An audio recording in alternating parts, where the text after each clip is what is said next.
ಈಗಾಗಲೇ ಮೈತ್ರಿಯ ಒಂದು ಮುಂದುವರಿಕೆ ಬಗ್ಗೆ ಹಿರಿಯರಾದಂತ ಯಡಿಯೂರಪ್ಪನವರೇ ಒಂದು ಪತ್ರಿಕಾ ಪ್ರಕಟಣೆಯನ್ನು ಮಾಡಿದ್ದು ನೀವು ಗಮನಿಸಿದ್ದೀರಿ.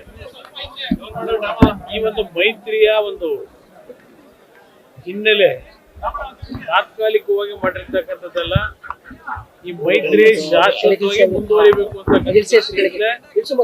ಇದು ದೆಹಲಿ ಮಟ್ಟದಲ್ಲಿ ಮಾಡಿರ್ತಕ್ಕಂಥ ಒಂದು ಹೊಂದಾಣಿಕೆಗಳು.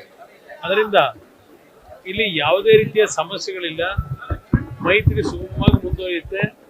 ಈ ಮೈತ್ರಿಯ ಹಿನ್ನೆಲೆಯಲ್ಲಿ ಲೋಕಸಭೆಯ ಚುನಾವಣೆಗಳ ಒಂದು ಪ್ರಕ್ರಿಯೆಗಳನ್ನು ಮುಗಿದಿದೆ. ಕರ್ನಾಟಕ ರಾಜ್ಯದಲ್ಲಿ ಮತದಾನದ ಪ್ರಕ್ರಿಯೆಗಳು ಅತಿ ಹೆಚ್ಚಿನ ಒಂದು ಸಹಕಾರಗಳು ಎರಡೂ ಪಕ್ಷಗಳಿಂದ ಒಬ್ಬರೊಬ್ಬರು ಪರಸ್ಪರ ಏನಾಗಿದೆ, ಕನಿಷ್ಠ 23ರಿಂದ 26 ಸ್ಥಾನಗಳನ್ನು ಗೆಲ್ತಕ್ಕಂಥ ವಾತಾವರಣ ಇದೆ. ನ್ಯೂಸ್ ಫಸ್ಟ್ ನಿರ್ಭೀತಿಯಿಂದ ನಿಮ್ಮ ಪರವಾಗಿ.